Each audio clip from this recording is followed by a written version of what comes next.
ان الحمد للہ نحمده ونستعینه ونستغفره ونعوذ باللہ من شرور انفسنا ومن سیئات اعمالنا من يهده الله فلا مضل له ومن يضلل فلا هادي له واشهد ان لا اله الا الله وحده لا شريك له واشهد ان محمدا عبده ورسوله اما بعد فإن خير الحديث كتاب الله وخير الهدي هدي محمد صلى الله عليه وآله وسلم وشر الأمور محدثاتها وكل محدثة بدعة وكل بدعة ضلالة وكل ضلالة في النار.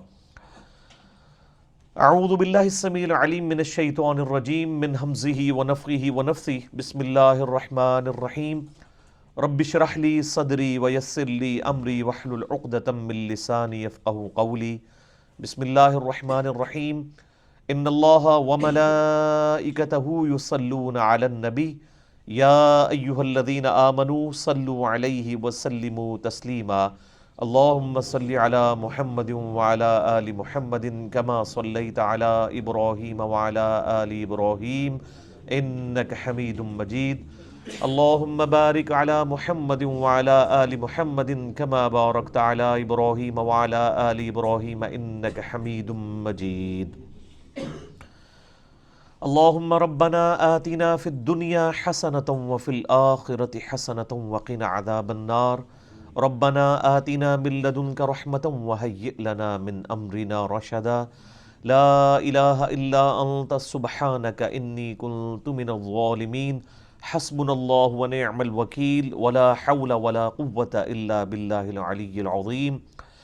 یا حی یا قیوم برحمتک استغیث. آمین. الحمدللہ آج 23 دسمبر 2018 کو سنڈے کے دن قرآن کلاس نمبر 307 میں ہم انشاءاللہ تعالی سورۃ الذاریات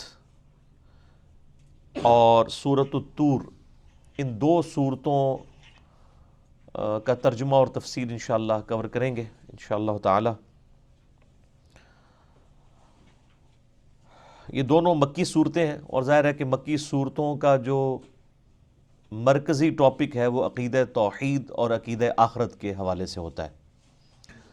اب یہ جو دو صورتیں ہیں ان میں زیادہ ایمفسائز جو ہے وہ عقیدہ آخرت کے اوپر ہے کہ تمہیں مر کے اللہ کے حضور پیش ہونا ہے. قیامت والے دن اس نے تمہیں اٹھانا ہے اور accountability of the day of judgment یعنی قیامت کے دن کی جواب دہی جو ہے یہ حق ہے. اس کے حوالے سے اس میں یعنی زیادہ زور ہوگا. بسم اللہ الرحمن الرحیم. والذاریات ذروا. قسم ہے ان ہواؤں کی جو بکھیرتی ہیں. اور آج یعنی ماڈرن سائنس کی برکت سے ہمیں یہ چیز پتہ چلی ہے کہ یہ جتنے پولنز ہیں جو یعنی پھولوں کے ذریعے پولنز ٹریول کرتے ہیں مختلف جگہوں کے اوپر اور اس کی وجہ سے پھر آگے ایک نباتات کا سلسلہ شروع ہو جاتا ہے، وہ ہواؤں کے ذریعے معاملات ہوتے ہیں. اور کئی ایک چیزیں تو ہماری آبزرویشن میں بھی آتی ہیں. ایسے بیج ہیں جن کے ساتھ یعنی ریشے ہوتے ہیں اور وہ بلند دور تک ٹریول کرتے ہیں ہواؤں کے ساتھ اور پھر وہ بیج مختلف جگہوں پہ چلا جاتا ہے. یعنی ہوا بہت بڑا سورس ہے اللہ تعالیٰ کی طرف سے پولنز کو بکھیرنے کا. فالحاملات وقرا. ان ہواؤں کی بھی قسم کہ جو بوجھ اڑاتی ہیں. یعنی یہ جو بادلوں کا بوجھ ہے آپ یہ دیکھیں کہ بادلوں سے جو پانی برستا ہے یعنی تھاؤزنڈز آف ٹن پانی ایک علاقے کے اندر برس جاتا ہے. اس پانی کو اٹھانے کے لیے کتنی طاقت چاہیے اور وہ انہی بادلوں میں سے برستا ہے اور ان بادلوں کو ہواؤں کے ذریعے اللہ تعالیٰ ٹریول کرواتا ہے. فالجاریات یسرا. پھر ان ہواؤں کی بھی قسم کہ جو بڑی نرمی کے ساتھ چلتی ہیں. یعنی یہ ٹھنڈی ہوا چلتی ہے کتنا انسان کا دل جو ہے وہ کھل اٹھتا ہے. اور یعنی بارش سے پہلے ٹھنڈی ہوائیں چلتی ہیں تو وہ بشارت لے کے آتی ہیں بارش کی. اور ظاہر ہے کہ بارش صرف موسم انجوائے کرنے کے لیے نہیں ہے بلکہ جن بارانی علاقوں میں آپ کے نباتات کا پورا سلسلہ اس واٹر سائیکل کے اوپر ڈیپینڈنٹ ہے ان کے لیے تو بہت بڑی خوشخبری ہوتی ہے بارش کا آنا. فالمقسمات امرا. اور ان فرشتوں کی بھی قسم ہے کہ جو اللہ کا حکم تقسیم کرتے ہیں. یہ معنی بھی اس کا ہو سکتا ہے، اور یہ ہواؤں کی طرف بھی جا سکتا ہے کہ اللہ کے حکم سے وہ ہوائیں جہاں جہاں پر بارش برسانی ہوتی ہے وہاں پر وہ برساتی ہیں۔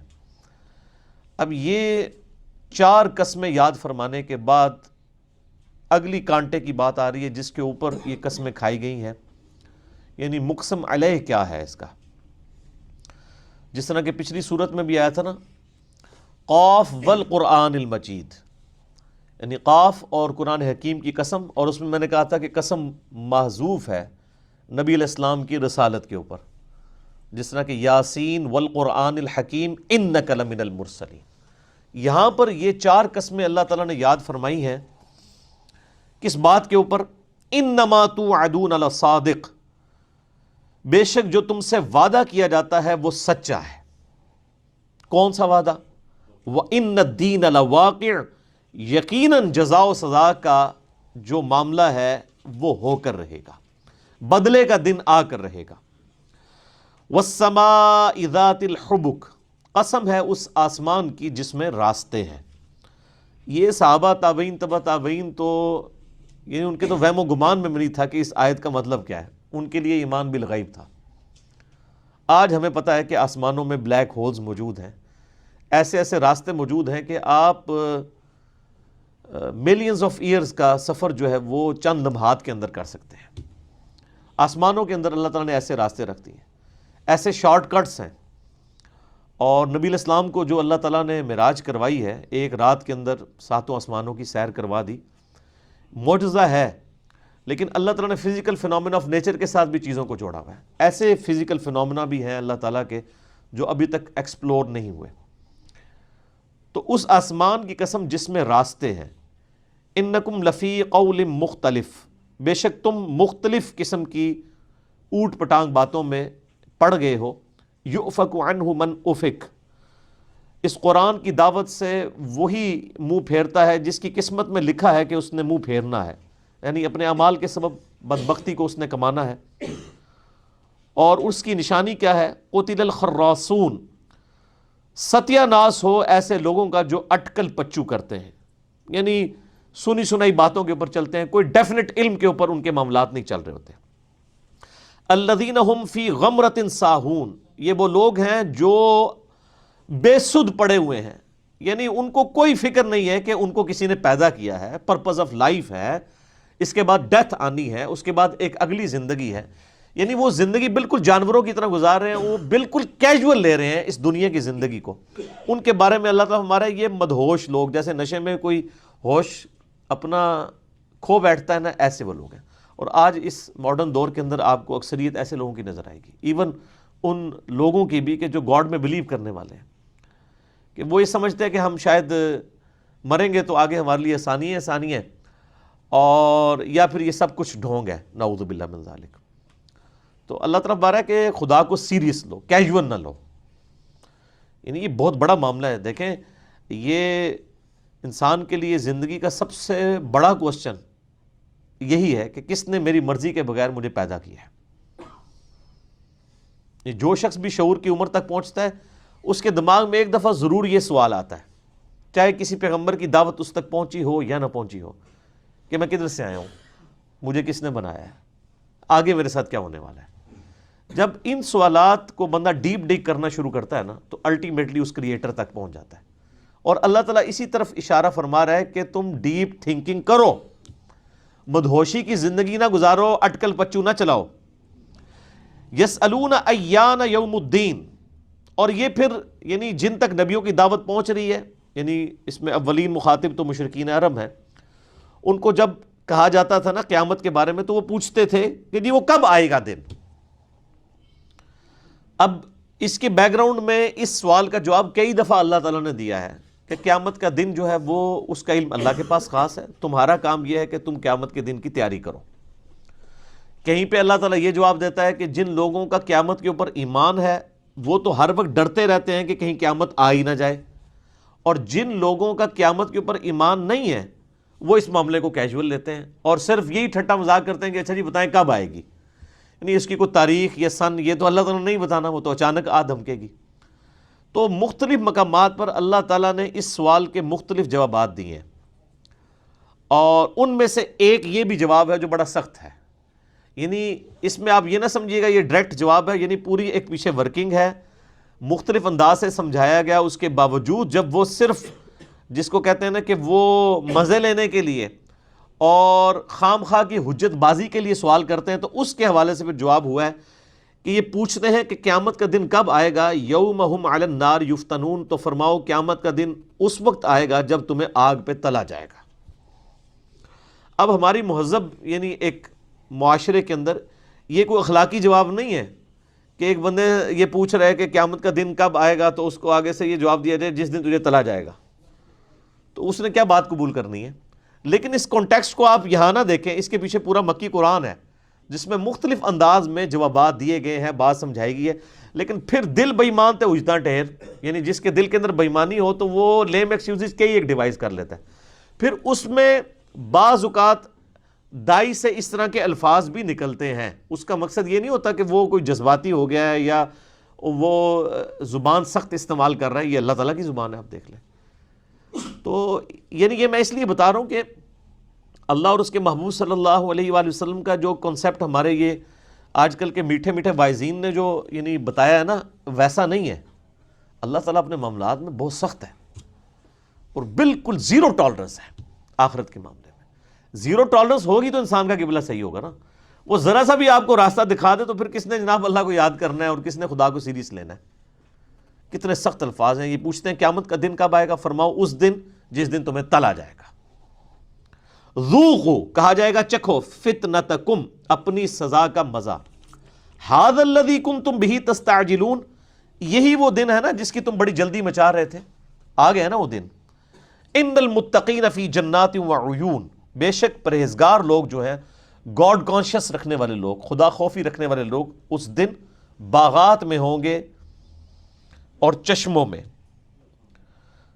آخذین ما آتاہم ربہم اور وہ اللہ سے شکرانے کے طور پر وہ تمام نعمتیں لے رہے ہوں گے جو اللہ نے ان کے لیے مقدر کی ہیں۔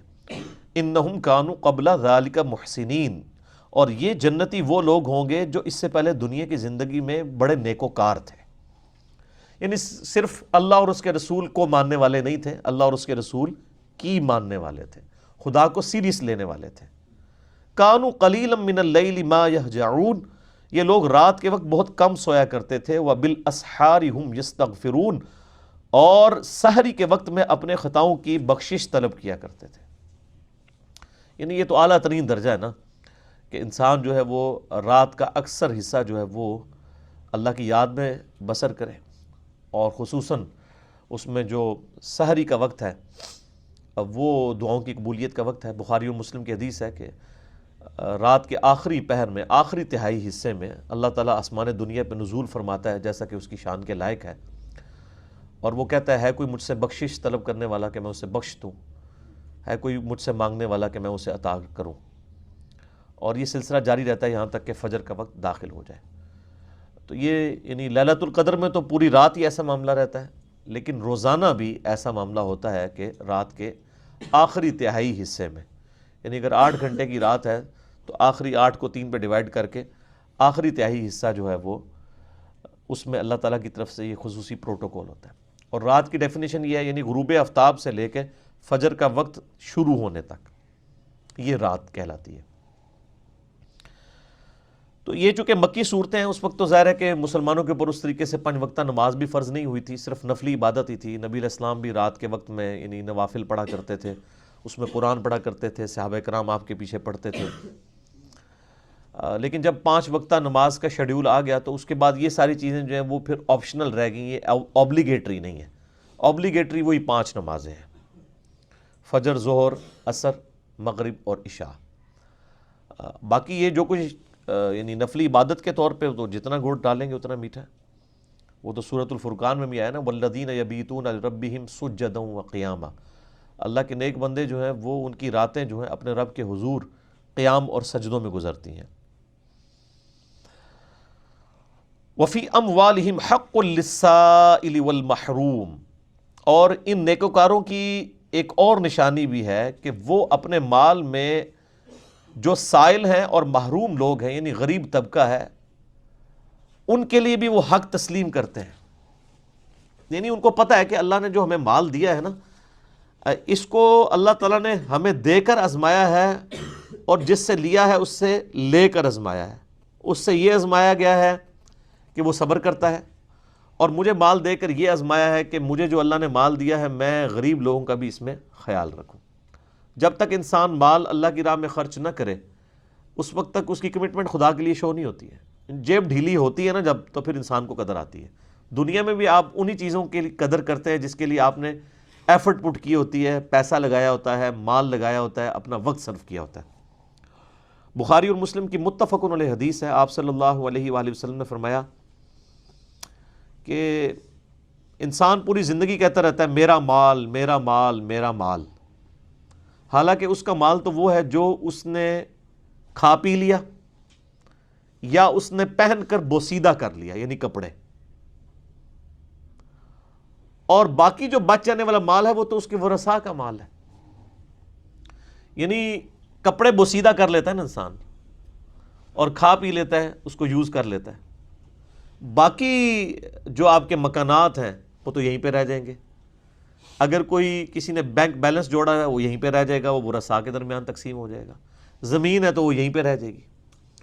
حتیٰ کہ بخاری اور مسلم کی متفق علیہ حدیث ہے، آپ صلی اللہ علیہ وآلہ وسلم نے فرمایا کہ انسان جو ہے وہ ایسا لالچی ہے کہ اس کے پاس اگر 2 سونے کی وادیاں ہوں نا، سونے کی وادیاں، تو یہ خواہش کرے گا مجھے ایک تیسری وادی بھی مل جائے۔ اس کا پیٹ صرف قبر کی مٹی بھرے گی، آپ صلی اللہ علیہ وآلہ وسلم نے فرمایا۔ اور اسی لیے آپ کی فقر کی زندگی تھی، بخاری مسلم دونوں میں حدیث موجود ہے۔ آپ صلی اللہ علیہ وآلہ وسلم دعا کیا کرتے تھے، اے اللہ محمد اور آل محمد صلی اللہ علیہ وآلہ وسلم کو بس اتنا ہی رزق دینا کہ ان کی روح اور جسم کا رشتہ برقرار رہے، یعنی سبسسٹنس لیول کا رزق رہے، چونکہ آپ نے رول ماڈل پوری امت کے لیے بننا ہے، تو پوری امت کے پاس تو ظاہر ہے مال اس طرح نہیں ہوگا نا، اکثریت تو یعنی وہ غربت کی زندگی گزار رہی ہے نا، تو آپ علیہ السلام نے اس زندگی کو اڈاپٹ کیا ہوا تھا۔ حتیٰ کہ بخاری اور مسلم دونوں میں حدیث آتی ہے، عائشہ کہتی ہیں کہ نبی صلی اللہ علیہ وآلہ وسلم کی وفات تک ہماری یہ حالت رہی کہ بعض اوقات 1 مہینہ، بعض اوقات 2 مہینے، بعض اوقات 3 مہینے تک ہمارے گھر میں چولہا نہیں جلتا تھا، صرف 2 کالی چیزوں پہ گزارا ہوتا تھا، ایک کھجور اور ایک پانی۔ اور یہ بھی نہ سمجھے کہ کھجوریں کوئی ٹنو ٹن کھائی جاتی تھی، نہ، 2 کھجوریں صبح کے وقت، 2 شام کے وقت، اور ایک میٹھا پانی کا پیالہ، جو وہاں پہ ایک ایشو تھا ریگستانی علاقے میں اتنی دور سے بھر کے لانا۔ یعنی آپ امیجن کریں کہ 2 کھجوریں اور ایک پانی کا پیالہ صبح آپ کو ملے اور یہی شام کو، اور یہ 3 مہینے آپ کی خوراک ہو، تو پھر آپ کو پتہ چل جائے گا کہ جناب غلامی رسول میں موت بھی قبول ہے کہ نہیں۔ تو یہ یعنی نعرے لگانا آسان ہے نا۔ وَفِي الْأَرْضِ آیَاتٌ لِّلْمُوقِنِينَ، اور اس زمین میں بھی یقین کرنے والوں کے لیے ہماری قدرت کی بہت نشانی ہے۔ میں نے پچھلی دفعہ جو سورہ قاف کی تفسیر کے اندر ڈیٹیل گفتگو کی ہے، یعنی کہ اس کائنات کے اندر جو چیز بھی آپ فزیکلی دیکھ رہے ہیں یا محسوس کر رہے ہیں،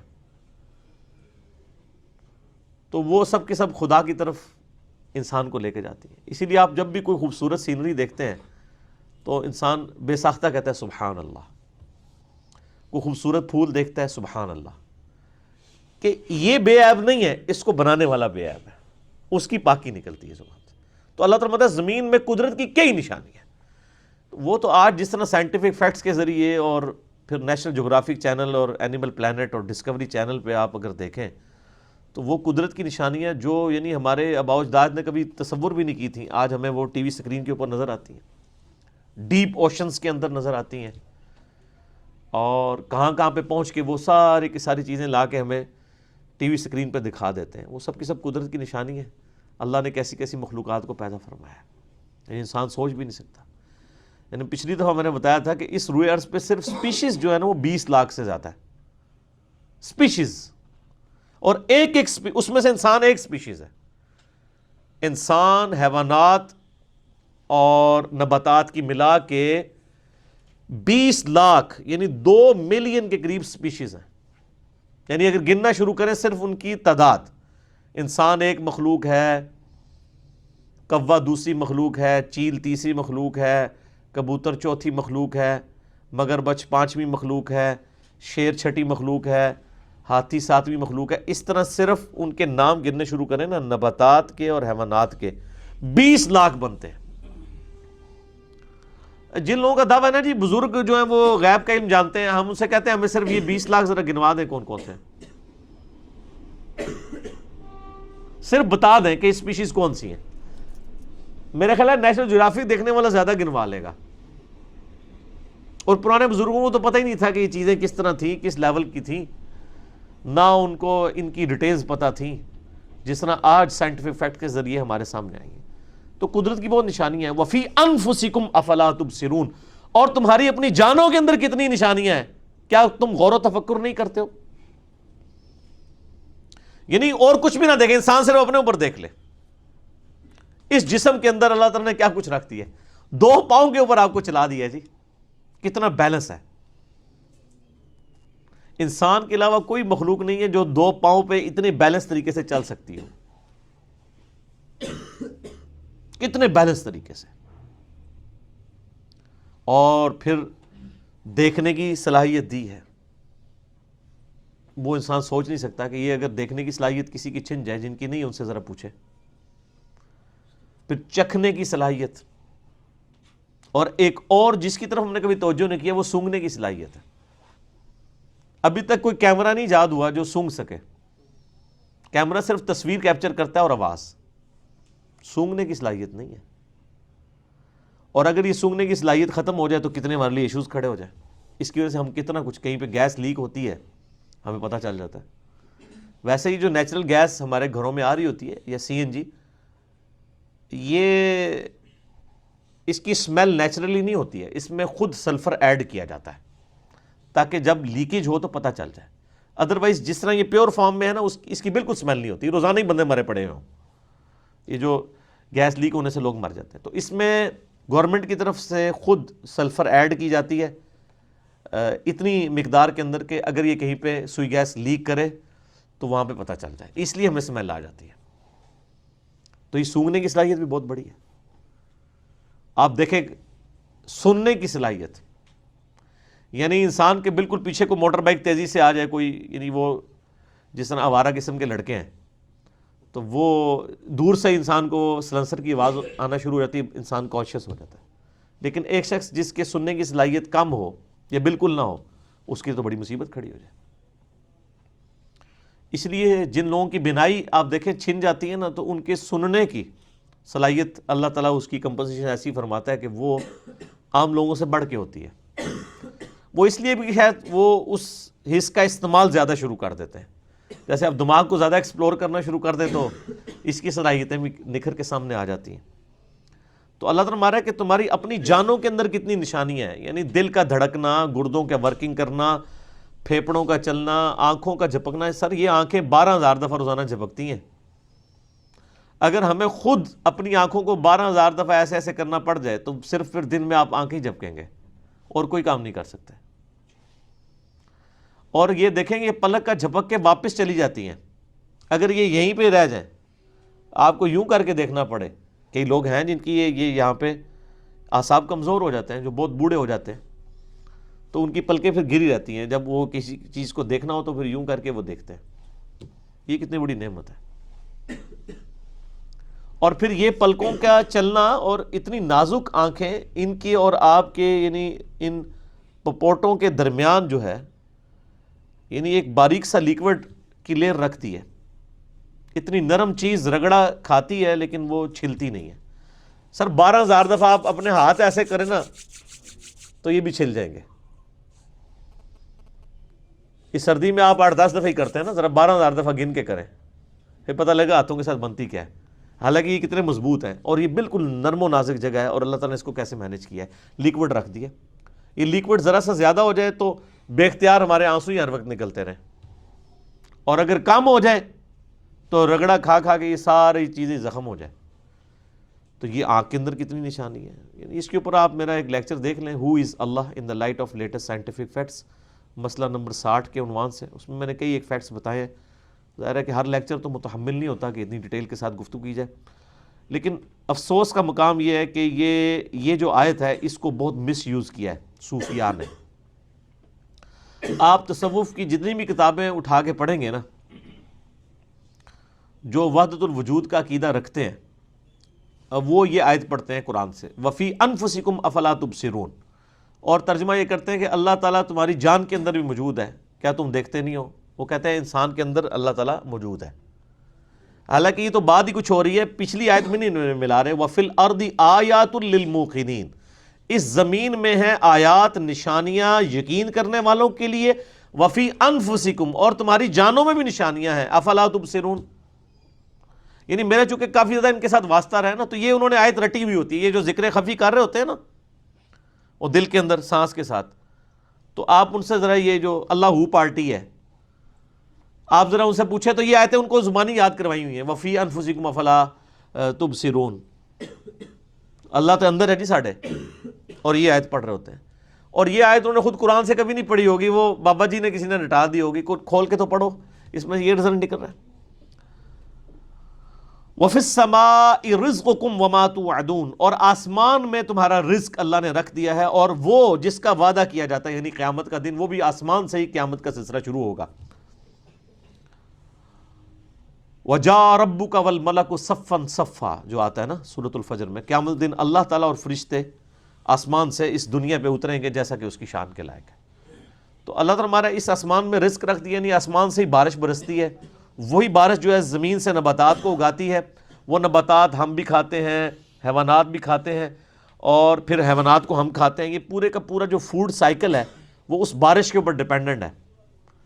اگر آپ زمین کے اندر سے بھی پانی نکال کے جو سیراب کر رہے ہیں وہ بھی اس بارش کے مرہون منت ہے، کیونکہ یہ جو سمندروں کا پانی ویپوریٹ ہوتا ہے جو بارش کی شکل میں ہمارے اوپر آتا ہے، اسی طریقے سے یہی پانی جو ہے وہ ہواؤں کے ذریعے گلیشیئرز کی فارم میں جو برف پڑتی ہے پہاڑوں کے اوپر وہاں پہ سٹور ہوتا ہے، اور جب سورج کی گرمی سے وہ پگھلتا ہے تو زمین کی سطح کے اوپر بھی دریا چلتے ہیں اور زمین کے نیچے بھی دریا چلتے ہیں.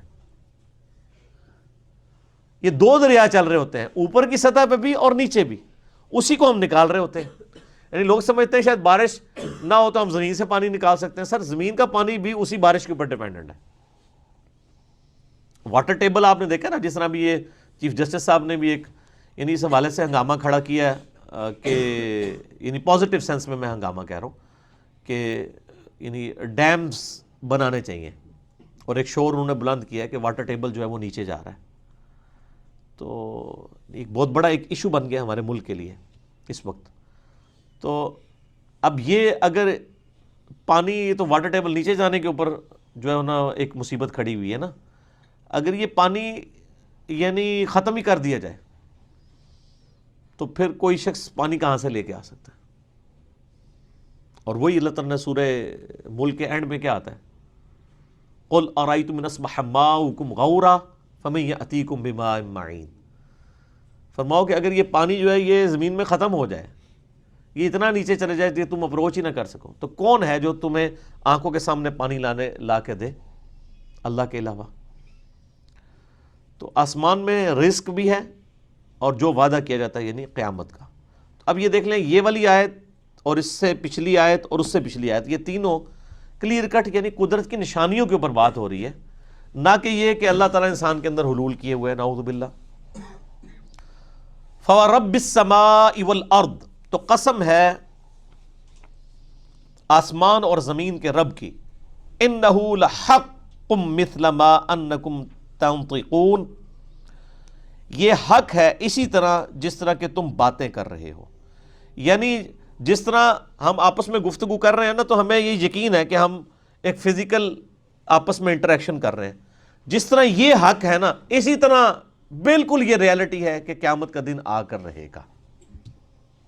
یہ کوئی خواب نہیں ہے، بالکل اسی طرح ہو جانا ہے. جیسا کہ ابھی ہمیں یقین ہے کہ ہم ایک دوسرے کو دیکھ رہے ہیں، ہم آبزرو کر رہے ہیں، ہم نے یہ سامنے قرآن کھولا ہوا ہے. اللہ تعالیٰ ہمارا جس طرح آپس میں تم انٹریکشن کر رہے ہو نا، اور تمہیں اس میں کوئی شک نہیں ہے کہ تم ہی انٹریکشن کر رہے ہو، بالکل اس طریقے سے تمہیں قیامت دن بھی اٹھا لیا جائے گا.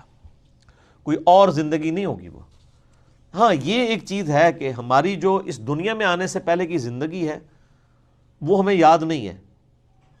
یعنی انسان نے ماں کے پیٹ میں جو عرصہ گزارا یا اس سے پہلے جو عالم ارواح میں ملینز آف ایئرز اس نے گزارے وہ اس کو یاد نہیں ہے. لیکن اب جو دنیا کی زندگی ہے اس کے بعد جتنی زندگیاں آنے والی ہیں وہ سب کی سب انسان کو یاد رہیں گی. یہ پڑا ہوا پانی میرے بھائی, یہ لے لیں, ادھر سے لے لیں. تو یعنی دنیا کی زندگی میں جس طرح ہم یہ آبزرو کر رہے ہیں یہی سب کچھ اب مرنے کے بعد کی زندگی میں یہ نہیں ہوگا کہ ہمیں جو پرانی زندگی یاد نہیں رہی ہے تو اب بعد والی زندگی بھی یاد نہیں رہے گی. ایسا نہیں ہوگا.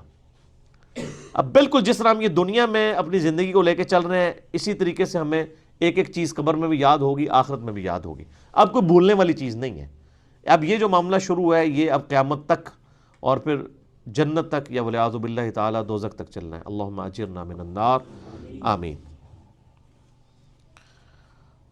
اب گفتگو کا جو ہے رخ بدلتا ہے. یعنی ظاہر ہے کہ میں نے بتایا قرآن پاک ایسی کتاب ہے جس میں بوریت کوئی نہیں ہے. ایک سخت باتیں جب ہوتی ہیں ایک خاص سٹائل میں گفتگو ہوتی ہے پھر اچانک سے روئے سخن بدل دیا جاتا ہے, لیکن مرکزی ٹاپک وہی رہے گا, آخرت. حل اتاک حدیث ضیف ابراہیم المکرمین, اے نبی علیہ السلام آپ کے پاس کیا خبر پہنچی ابراہیم علیہ السلام کے ان معزز مہمانوں کی. اذ دخلوا علیہ, جب وہ ان پر داخل ہوئے, فقالوا سلاما, تو انہوں نے عرض کیا سلام ہو آپ پر. قال سلام, تو ابراہیم علیہ السلام نے بھی کہا سلام. قوم منکرون, اور دل میں ابراہیم علیہ السلام سوچنے لگے کہ یہ بالکل انجان لوگ معلوم ہوتے ہیں. یعنی ابراہیم علیہ السلام نے جو ان کو دیکھا تو وہ ان کو اپنے علاقے کے لوگ نہیں لگے, بالکل ڈیفرنٹ لوگ لگے اور ان کی پہچان نہیں تھی انہیں. فراغ الی اہلہ فجاء بعجل سمین, چپکے سے وہ اپنے اہل خانہ کے پاس گئے اور ایک بھنا ہوا بچڑا لے آئے. یعنی یہ جو گائے ہے وہ اس کا ایک چھوٹا سا کوئی بچہ, اس کو وہ لے آئے بھون کر.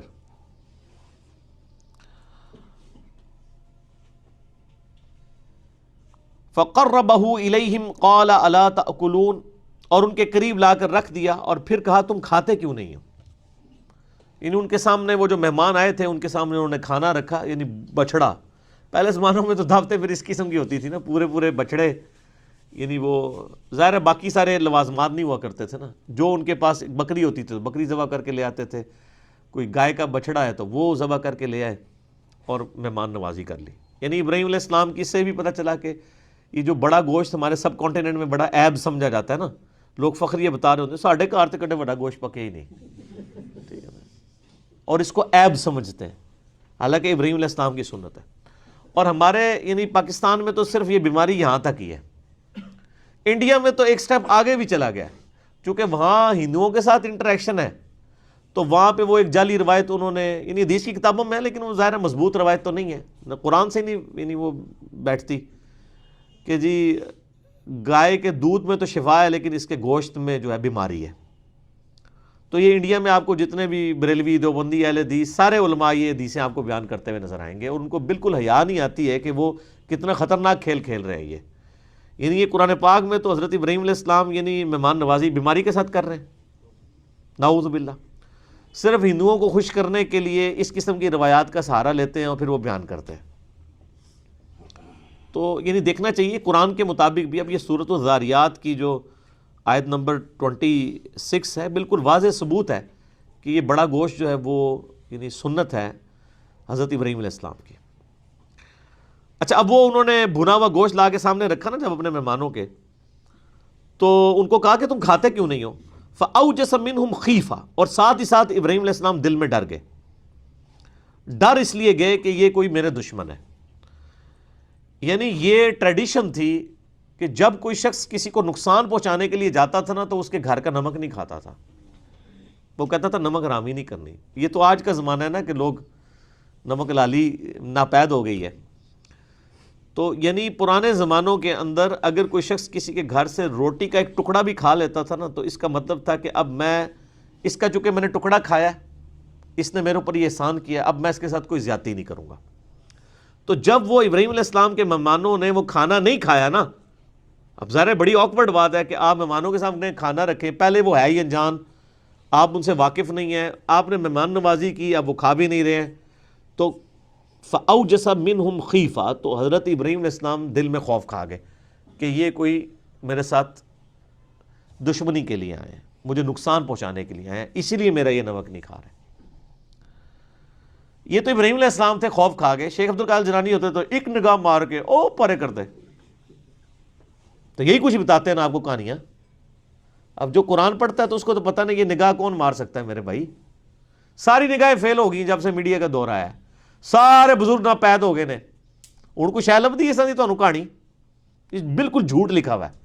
یعنی ابراہیم علیہ السلام اولوالعزم پیغمبر ہیں، 5 اولوالعزم پیغمبر ہیں قرآن حکیم کی روح سے۔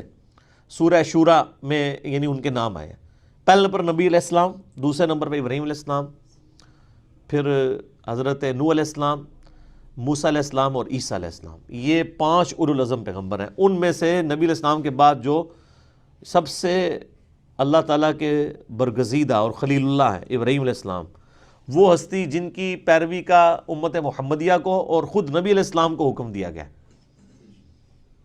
بل ملت ابراہیم حنیفہ وما کان من المشرکین۔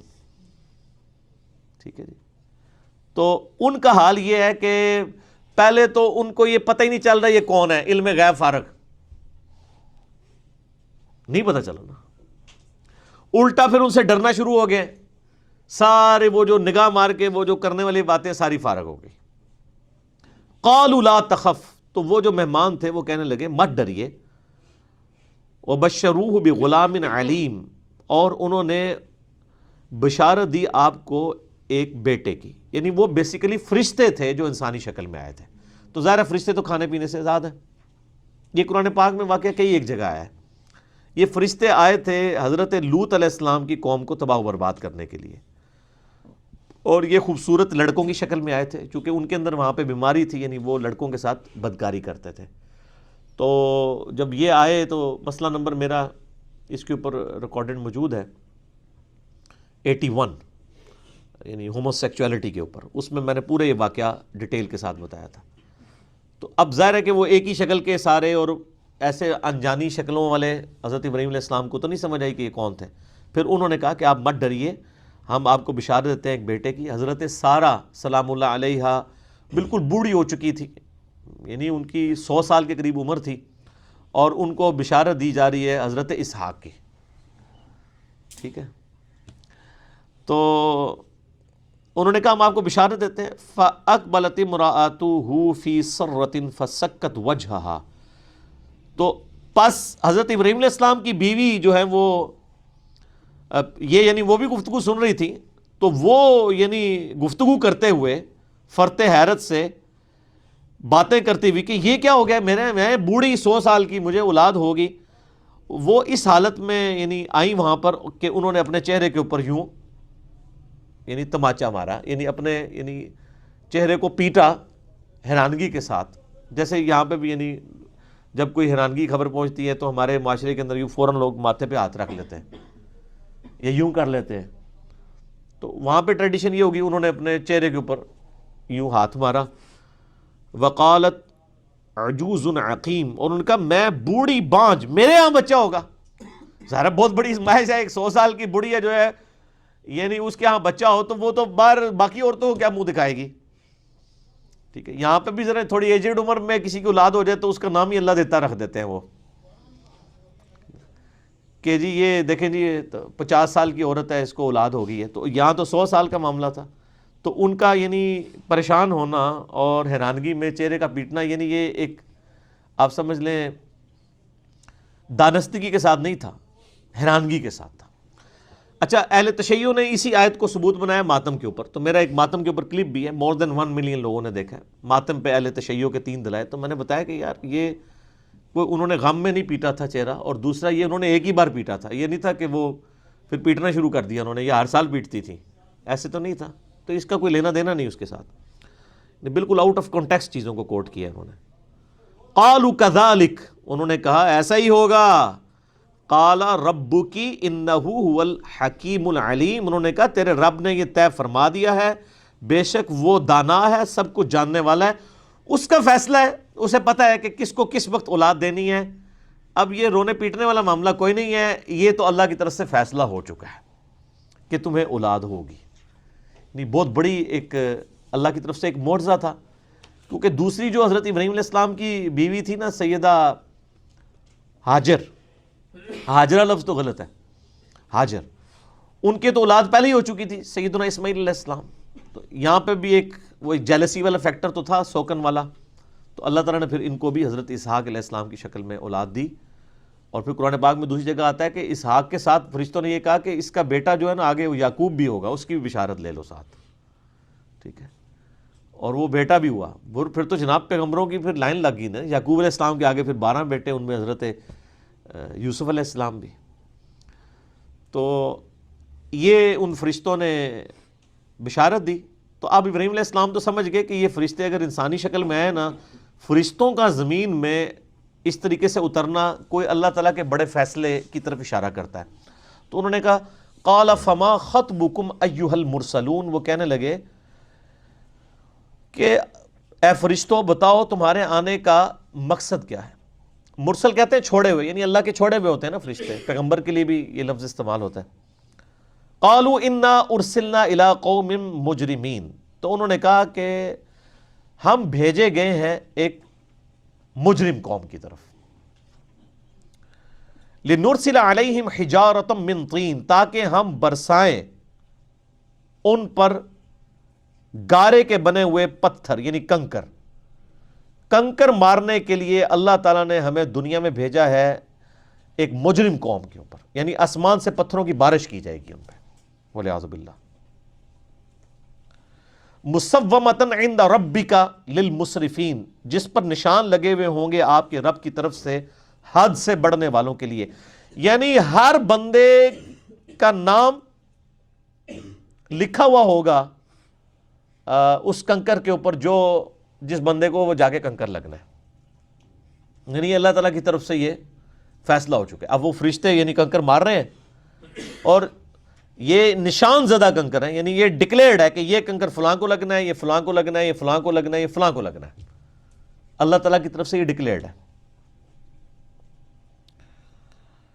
فَأَخْرَجْنَا مَنْ كَانَ فِيهَا مِنَ الْمُؤْمِنِينَ، اور ہم نے نکال لیا وہاں سے ایمان والوں کو، یعنی اللہ تعالیٰ کی طرف سے ایمان والوں کو تو نکال لیا گیا۔ ظاہر ہے یہ تو ہمیشہ اللہ کی سنت رہی ہے کہ جو ایمان لانے والے ہیں ان کو اللہ تعالیٰ بچا لیتا ہے، اور جو اللہ تعالیٰ کے دشمن ہیں ان کو اس یعنی عذاب کے اندر مبتلا فرما دیتا ہے۔ فما وجدنا فیہا غیر بیت من المسلمین، پس ہم نے وہاں ایک مسلمانوں کے گھر کے سوا کوئی اور پوری بستی میں گھر نہیں پایا، اور وہ ایک گھر حضرت لوط علیہ السلام کا اپنا تھا۔ صرف 2 بیٹیاں ایمان لے کے آئیں ان کے اوپر، یعنی اور ان کی اپنی بیوی بھی کافرہ تھی، وہ بھی ایمان نہیں اس نے قبول کیا، یعنی پوری مجلس کے اندر، یعنی پوری اس بستی کے اندر اللہ تعالیٰ کی طرف سے ایسا معاملہ ہوا کہ صرف 2 آپ کی بیٹیاں ایمان لے کے آئیں، کوئی ایک مرد بھی نہیں تھا جو ان کے ساتھ دعوت حق کو قبول کرتا۔ تو کیا حضرت لوط علیہ السلام ناکام ہو گئے؟ نہیں، یہاں تو لوگ کرائٹیریا ہی کہتے ہیں تکو جی کتنے بندے لگے ہیں وہ، اللہ کے نزدیک یہ کرائٹیریا نہیں ہے۔ صحیح بخاری میں حدیث ہے قیامت دن کئی ایسے بھی انبیاء آئیں گے کہ ان کے ساتھ 4 امتی، کسی کے ساتھ 3، کسی کے ساتھ 2، کسی کے ساتھ 1، کسی کے ساتھ 1 بھی ایسا نہیں ہوگا جو ان پر ایمان لایا ہو۔ تو کیا وہ نبی ناکام ہو گئے؟ نہیں، وہ قومیں ناکام ہوئی ہیں، نبی تو کامیاب ہیں، انہوں نے دعوت پہنچا دی۔ وَتَرَكْنَا فِيهَا آيَةً لِّلَّذِينَ يَخَافُونَ الْعَذَابَ الْأَلِيمَ، اور ہم نے باقی رہنے دی وہاں ایک نشانی ان لوگوں کے لیے جو دردناک عذاب سے ڈرتے ہیں۔ یعنی اللہ تعالیٰ فرماتا ہے ہم نے یعنی وہ نشانی ان کے کھنڈرات کی شکل میں، ان کی لاشوں کی شکل میں وہاں پر رہنے دی، اور ظاہر ہے کہ یہ فزیکل فنومینا بھی پھر اللہ تعالیٰ کی طرف سے ہوا، آتش فشاں بھی وہاں پر پھٹا، اور اس کی پتھروں کی بارش بھی ہوئی، پھر وہ ان کی لاشیں بھی وہ ایک طرح کی اس لاوے کے نیچے سیو ہو گئی، اور اب وہ لاشیں ڈسکور بھی ہوئی ہیں۔ یعنی آپ یوٹیوب کے اوپر جا کے اگر لکھیں نا قرآن کے تاریخی مقامات، تو آپ کو ویڈیوز بھی مل جائیں گی۔ یہ جو ڈیڈ سی کے کنارے یعنی سدوم اور امورا کی بستیاں تھیں جہاں پر اللہ تعالیٰ کی طرف سے یہ عذاب آیا تھا، اور اب ان کی جو باقیات ہیں وہ بالکل سامنے آ چکی ہوئی ہیں۔ باقی رہنے والے لوگوں کے لیے اللہ نے اس کو عبرت کا نشان بنا دیا۔ وفی موسیٰ اذ ارسلناہ الی فرعون بسلطان مبین، اور موسیٰ علیہ السلام کے واقعے میں بھی بہت بڑی نشانی ہے جب ہم نے ان کو روشن دلائل کے ساتھ بھیجا فرعون کی طرف۔ فتولی برکنہ، پس اس نے اپنی قوت کے بلبوتے کے اوپر روگردانی کر دی۔ وقال ساحر او مجنون، اور کہنے لگا یہ موسیٰ تو جادوگر ہے یا کوئی دیوانہ ہے۔ فاخذناہ وجنودہ، تو اللہ تعالیٰ فرماتا ہے ہم نے اسے بھی پکڑ لیا لشکر سمیت اس کے۔ فنبذناہم فی الیم وہو ملیم، اور سمندر میں غرق کر دیا اس حال میں کہ وہ ملامت زدہ تھا۔ وہ قرآن پاک میں ہی آتا ہے نا کہ جب وہ ڈوبنے لگا اس وقت اس نے کہا کہ میں ایمان لایا بنی اسرائیل کے رب کے اوپر، موسیٰ اور ہارون کے رب کے اوپر۔ تو اللہ تعالیٰ فرمایا الآن، اب ایمان لے کر آیا، کوئی فائدہ نہیں۔ جامعہ ترمذی میں حدیث ہے کہ موت کے گھرگرے سے پہلے پہلے توبہ قبول ہے، یعنی نزع کا وقت شروع نہ ہو۔ ظاہر ہے ایک بندہ غرق ہونے لگا اس پہ تو نزع کا وقت شروع ہو گیا نا، اب اس کی توبہ کوئی نہیں ہے۔ وفی عاد، اور قوم عاد یعنی ہود علیہ السلام کی قوم میں بھی، اذ ارسلنا علیہم الریح العقیم، اس میں بھی نشان عبرت ہے جب ہم نے ان کی طرف ایک بانجھ ہوا بھیجی جو خیر و برکت سے خالی تھی۔ یعنی جس طرح بانجھ عورت یعنی جس کو اولاد نہیں ہوتی، اور وہ ہوا، وہ سورۃ المعارج میں آتا ہے کہ وہ 8 دن اور 7 راتوں تک یعنی مسلسل ان کے اوپر ریت والی ہوا چلی، اور ان کے تو قد یعنی کھجور کے تنوں کی طرح وہ بڑے بڑے قد تھے، وہ سارے کھجور کے تنے کٹے ہوئے جیسے پڑے ہوتے ہیں، اس طرح ان کی لاشیں رکھی ہوئی، تیز ہوا کے ساتھ اللہ تعالیٰ نے ان کو تباہ و برباد کیا۔ ما تذر من شیء اتت علیہ الا جعلتہ کالرمیم، وہ جو ہوا تھی وہ کسی چیز سے نہیں گزرتی تھی مگر اس حال میں کہ اسے ریزہ ریزہ کر دیتی تھی۔ ذرا اب تیز ہوا چلے جس کے اندر ریت ہو تو سر وہ تو چھری کی طرح کاٹ کے رکھ دے گی، تباہ و برباد کر دے گی۔ ہماری انجینئرنگ کی فیلڈ میں وہ سینڈ بلاسٹنگ کی جاتی ہے نا، جب کسی چیز کے اوپر آپ نے کوئی لیئر چڑھانی ہوتی ہے تو ریت اس کے اوپر بلاسٹ کی جاتی ہے، تو بڑے بڑے مضبوط میٹلز جو ہیں اس کی وہ سرفیس جو ہے وہ کھردری ہو جاتی ہے، اور یہ اللہ کی طرف سے اس طرح کی تیز ہوائیں چلیں تو کون بچ سکتا ہے۔ وفی ثمود، اور صالح علیہ السلام کی قوم جو سمود تھی اس میں بھی نشانی ہے۔ اذ قیل لہم تمتعوا حتی حین، جبکہ انہیں کہا گیا کہ اب لطف اٹھا لو، اللہ کا اب عذاب آنے والا ہے، تم نے ایمان قبول نہیں کیا جو تھوڑا سا وقت رہ گیا۔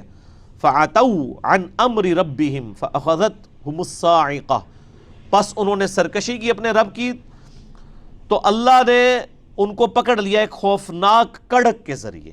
وہم ینظرون، اور وہ دیکھ رہے تھے اپنا انجام، ان کی آنکھوں کے سامنے سب کچھ ہوا، کڑک آئی اور تباہ و برباد کر دیے گئے۔ فما استطاعوا من قیام وما كانوا منتصرین، پھر ان میں نہ اٹھنے کی طاقت تھی اور نہ وہ ہم سے انتقام لے سکتے تھے۔ یہ بڑی کانٹے کی بات ہے، اللہ تعالیٰ فرماتا ہے ہم سے کوئی انتقام تو نہیں لے سکتا، ہم کسی کو تباہ و برباد کر دیں تو کوئی پیچھے ایسی جماعت نہیں۔ ولا یخاف عقباها، ہم نے تباہ و برباد کر دیا قوموں کو، ولا یخاف عقباها، ہمیں ان کی عاقبت کا کوئی خوف نہیں ہے، ہمیں کوئی ڈر نہیں ہے کہ ان کے بہاف پہ ہم سے کوئی بدلہ لے گا کہ ہم نے کسی کو تباہ و برباد کر دیا۔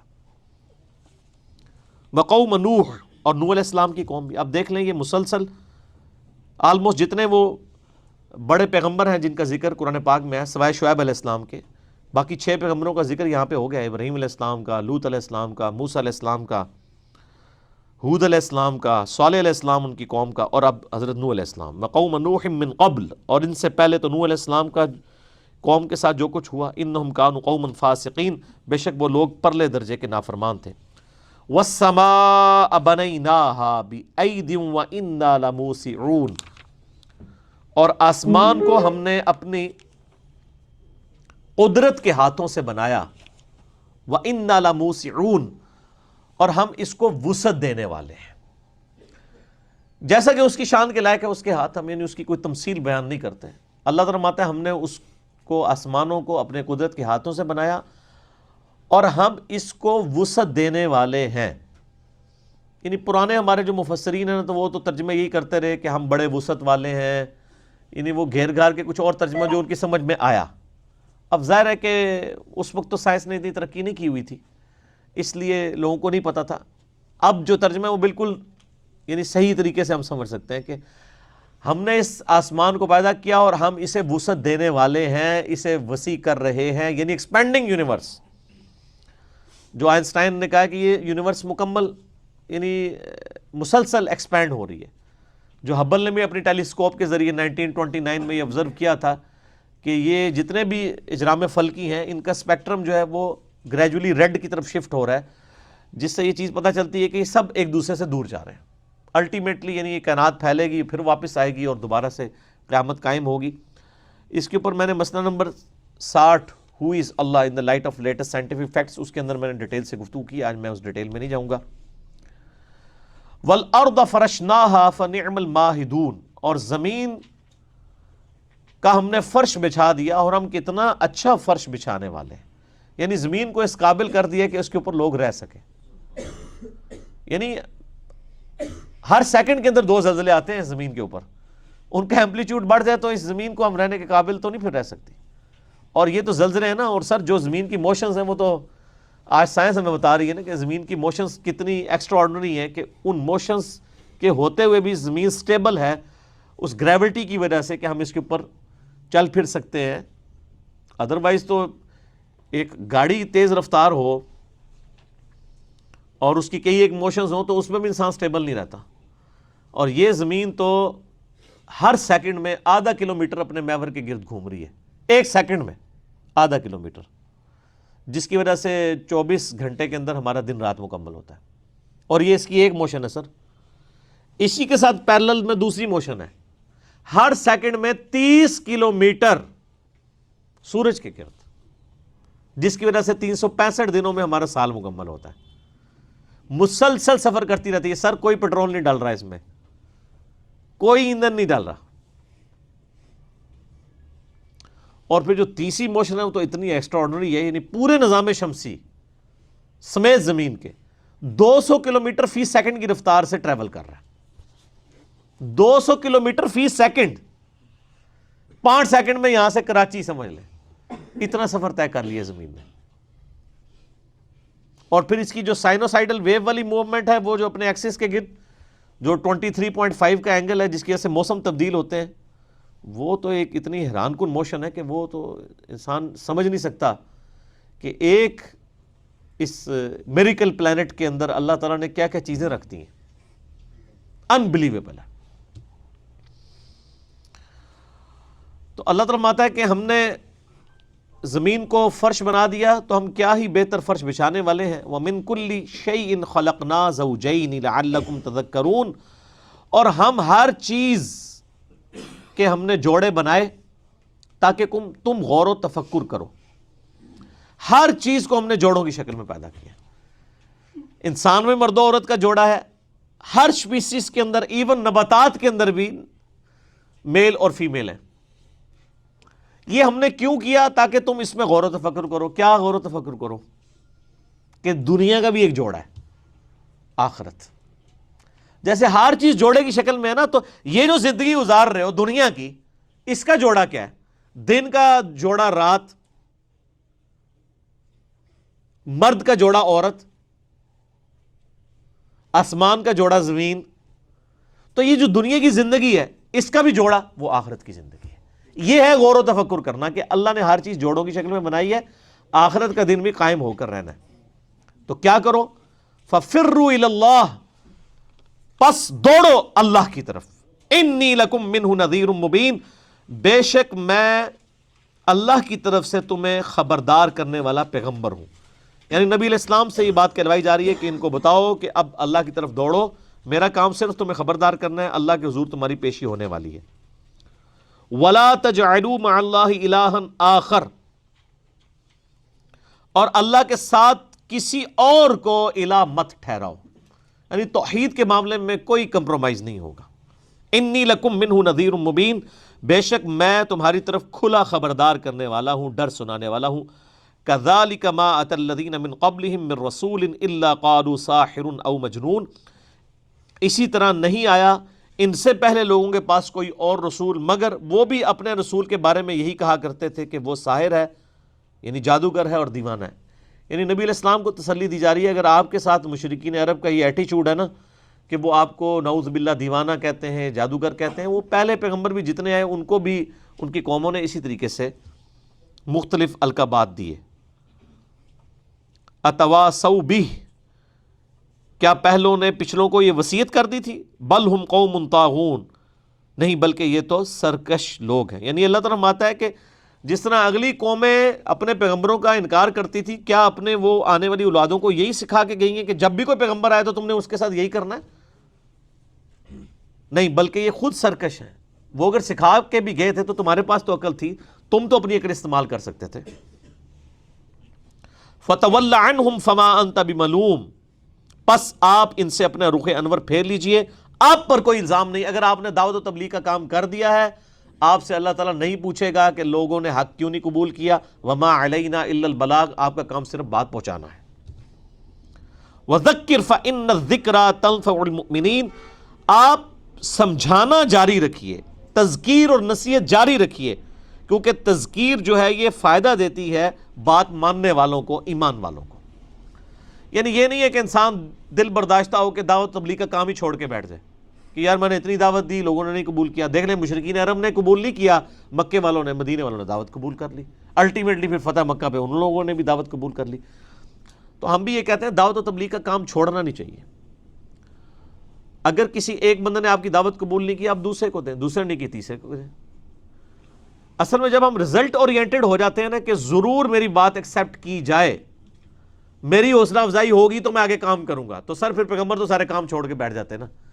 پیغمبر کی کیا حوصلہ افزائی کہ آپ کے گھر میں کئی لوگوں نے ایمان قبول نہیں کیا۔ ابو لہب آپ کا چچا تھا، اس نے نہیں ایمان قبول کیا۔ حضرت عباس جو ہیں وہ بھی غزوہ بدر کے بعد قیدیوں میں آئے ہیں اور اس وقت مسلمان ہوئے ہیں۔ یعنی نبی علیہ السلام کے اعلان نبوت کے تقریباً 15 سال کے بعد دوسرا چچا مسلمان ہو رہا ہے۔ تو آپ اگر کہتے نہیں میرے تو اپنے چچے میری بات سننے کے لیے تیار نہیں ہے تو مجھے تو دعوت تبلیغ کا کام نہیں کرنا چاہیے، ایسا نہیں ہے۔ آپ دعوت تبلیغ کا کام جاری رکھیں۔ وما خلقت الجن والانس الا لیعبدون، اب یہ بڑی مشہور آیت ہے 56 نمبر، کہ ہم نے جنوں اور انسانوں کو نہیں پیدا کیا مگر اس لیے کہ وہ ہماری ہی عبادت کریں۔ اور اس آیت میں بالکل یہ بات کھل کے سامنے آ گئی کہ انسان اور جنات کی پیدائش کا مقصد اللہ کی عبادت ہے۔ یعنی یہ آج کل این جی اوز بڑی بڑی کہانیاں کرا رہی ہوتی ہیں، اور نہیں جی اصل عوام لوگوں کی خدمت واسطے اللہ نے پیدا کیتا ہے۔ کوئی کچھ کہہ رہا ہوتا ہے، کوئی کچھ کہہ رہا ہوتا ہے، اس کو آف کر دیں یار، وہ بیٹری اس کی ڈاؤن ہو گئی۔ یعنی سب لوگ اپنی کہانیاں کروا رہے ہوتے ہیں۔ اصل چیز یہ ہے کہ اللہ تعالیٰ قرآن میں کیا فرما رہا ہے کہ ہم نے جنوں اور انسانوں کو نہیں پیدا کیا مگر اس لیے کہ وہ ہماری عبادت کریں۔ اور پھر آگے الفاظ دیکھیں، ما ارید منہم من رزق وما ارید ان یطعمون، میں لوگوں سے یہ نہیں کہتا کہ مجھے رزق دیں یا مجھے کھانا کھلائیں۔ ان اللہ هو الرزاق ذو القوۃ المتین، بے شک اللہ تعالیٰ روزی دینے والا ہے، وہ قوت والا ہے اور زور والا ہے۔ اللہ تعالیٰ فرماتا ہے میں تم سے یہ نہیں کہتا کہ مجھے روٹی کھلاؤ یا مجھے کھانا کھلاؤ، میں یہ کہتا ہوں میری عبادت کرو۔ یار کتنا درد ہے اس آیت کے اندر کہ کھانا ہم تمہیں دیں گے، اللہ تعالیٰ تم سے کوئی کھانا تو نہیں مانگ رہا، کوئی بھیک تو نہیں مانگ رہا، نعوذ باللہ۔ اور یہ بھی جو وہ کہہ رہا ہے نا میری عبادت کرو، اس لیے کہ اس نے یہ فیصلہ کیا ہے کہ اپنے تابع فرمان لوگوں کو جنت میں بھیجنا ہے، نافرمانوں کو دوزخ میں۔ یہ بھی ہمارے ساتھ نیکی کی جا رہی ہے، کتابیں آئیں، پیغمبر آئے، اس لیے کہ ہم اپنا قبلہ درست کریں۔ یہ بھی اللہ تعالیٰ کی رحمت ہے۔ عبادت کا مفہوم کیا ہے؟ ٹوٹل اوبیڈینس آف گاڈ، اللہ کی کلی اطاعت، اس کی محبت کے ساتھ کرنا، یہ ہے عبادت۔ اور ظاہر ہے کہ پیغمبر کی بھی جو اطاعت کی جاتی ہے وہ سورہ نساء کے اندر ہے کہ پیغمبر اس لیے بھیجے گئے تاکہ پیغمبروں کی اطاعت کی جائے اللہ کے اذن کے ساتھ۔ پیغمبروں کی بھی جو اوبیڈینسی کی جاتی ہے وہ اللہ کے اذن کے ساتھ کی جاتی ہے۔ پیغمبر کوئی شریعت ساز نہیں ہوتے ہیں بلکہ وہ اللہ کی شریعت لے کے آتے ہیں، اس کو ٹرو فارم میں پریزنٹ کرتے ہیں عوام الناس کے سامنے، یعنی آن دا فیس آف ارتھ وہ خدا کے نمائندہ اور ریپریزنٹیٹو ہوتے ہیں پیغمبر.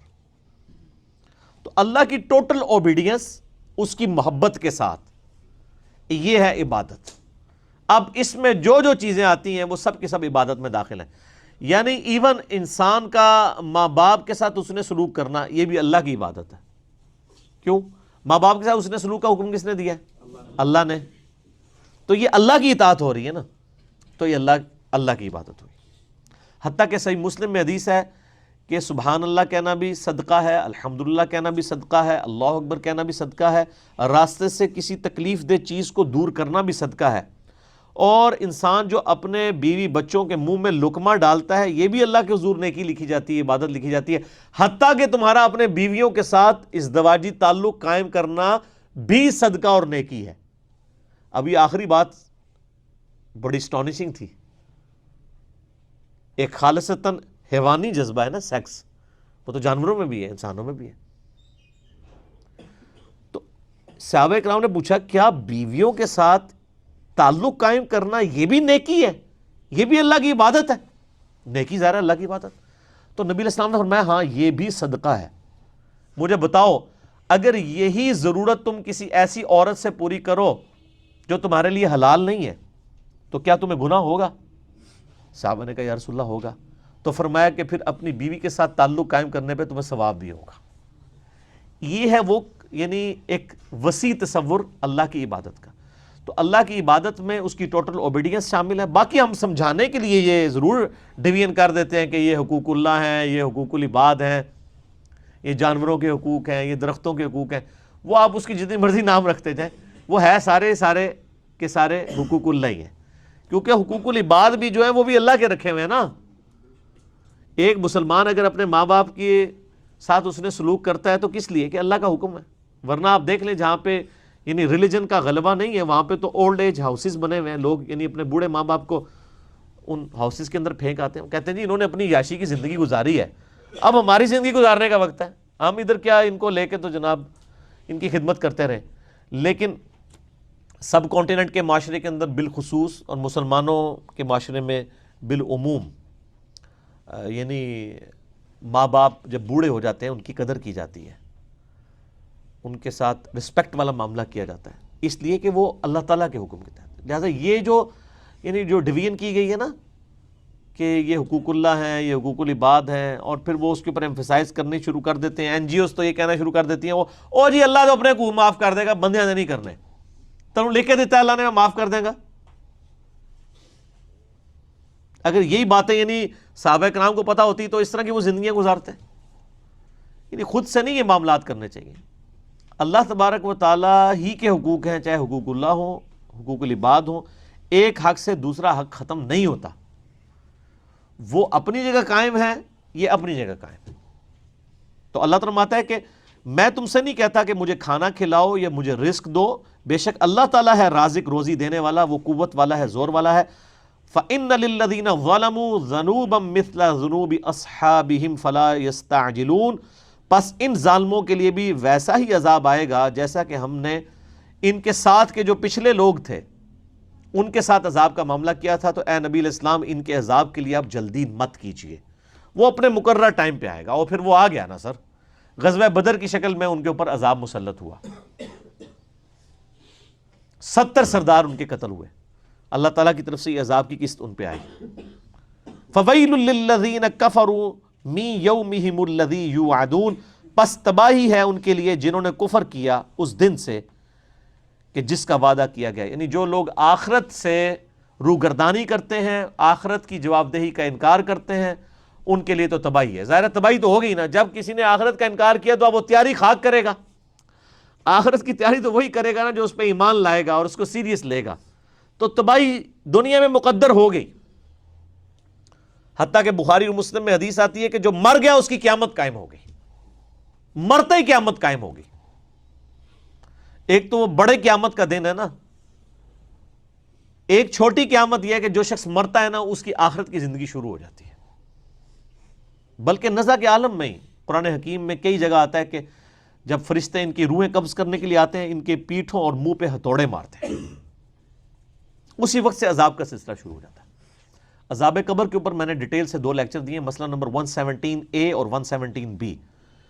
اس کا جو اے پورشن تھا اس میں 10 آیات سے میں نے عذاب قبر قرآن پاک سے ثابت کیا اور عذاب کی جو اقساط ہے، اور پورشن نمبر بی میں 17 احادیث میں نے بخاری اور مسلم سے پیش کی ہیں، جسے شوق ہو تو وہ دیکھ سکتا ہے۔ ہمارا درس کا ٹائم مکمل ہو چکا ہے انشاءاللہ۔ میرا ارادہ تو تھا سورہ الطور بھی مکمل کرتے آج، لیکن چونکہ اب وہ ٹائم مکمل ہو چکا ہے، انشاءاللہ وہ اگلی دفعہ کور کریں گے۔ اللہ تعالیٰ سے دعا ہے جو حق بات میں نے کہی اللہ تعالیٰ ہمارے دلوں میں راسخ فرمائے، اگر جس بات میں میرے منہ سے کوئی غلط بات نکل گئی تو اللہ تعالیٰ ہمارے دلوں سے معاف کر دے، ہمیں کتاب و سنت کی تعلیمات پر عمل کر کے دوسرے بھائیوں تک پہنچانے کی توفیق عطا فرمائے۔ سبحانک اللہم و بحمدک، اشہد ان لا الہ الا انت، استغفرک و اتوب الیک، وما علینا الا البلاغ المبین۔ جزاکم اللہ خیرا۔